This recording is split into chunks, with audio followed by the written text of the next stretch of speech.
Compte tenu des difficultés croissantes de déplacement, un plan d'urgence d'ici 2022 nous semble nécessaire.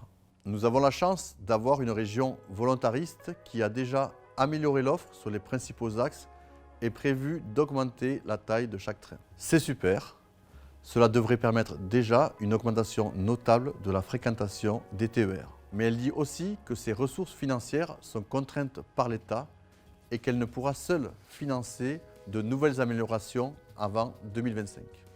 Est-ce qu'il ne serait pas possible de passer une autre étape en adoptant une logique RER et en optimisant l'existant?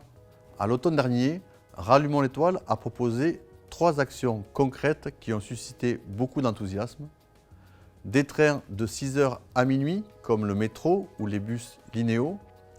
Une tarification TCO pour l'ensemble des TER, comme entre Colomiers et les Arènes. Et une première ligne traversante entre Montauban et Castelnaudary. Pourquoi cela nous semble possible? Il existe donc aujourd'hui une tarification TCO entre Colomiers et les Arènes, contre une contribution d'1,3 million d'euros par TCO à la région, et un abonnement Pastel Plus de 70 € qui permet d'utiliser à volonté les TER, le métro, les bus sur le périmètre de TCO. Petit problème, cet abonnement Pastel Plus n'est pas décliné pour les abonnés à tarif réduit, les jeunes, les personnes âgées, les précaires, et il n'existe pas non plus pour les usagers occasionnels qui représentent 50% du trafic. La région et TCO nous ont déjà fait part de leur accord de principe pour étudier la déclinaison de Pastel Plus, et c'est déjà bien. Mais nous voudrions qu'ils étudient aussi l'option d'une tarification TCO classique pour comparer leurs coûts et leurs effets bénéfiques. Créer une ligne traversante entre le nord et le sud-est permettrait déjà d'améliorer la vie de nombreux habitants et entreprises de l'agglomération. Reprenons l'exemple d'une personne qui habite à Saint-Jory, au nord de Toulouse, et qui travaille à l'Abbé-Génopole, au sud-est, trajet qui est aujourd'hui impossible avec TCO. En TER, il faut aujourd'hui 40 minutes de gare à gare, avec 16 minutes de correspondance à Matabio. Et si vous commencez à 9 h, il vous faudra arriver 1 heure en avance. Ce trajet coûte 5,6 €. Et pourtant, il existe un trajet plus rapide.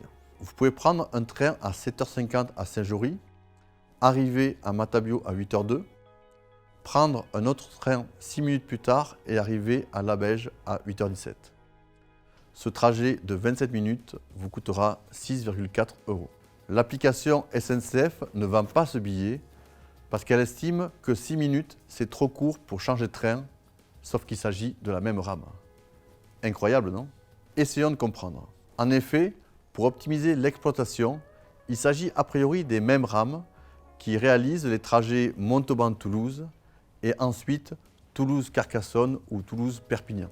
Une première étape serait de considérer qu'il s'agit du même train et donc de vendre tous les billets des trajets réalisables réellement.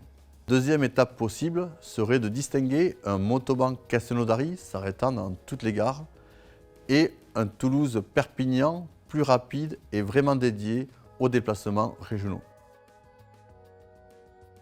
Aujourd'hui, il n'y a quasiment pas de train le soir ou le week-end, comme si nous arrêtions de vivre à 20 h ou le samedi et le dimanche. Grosso modo, l'offre actuelle peut se résumer ainsi: des trains toutes les demi-heures aux heures de pointe, un train toutes les heures au milieu de la journée et plus de trains le soir.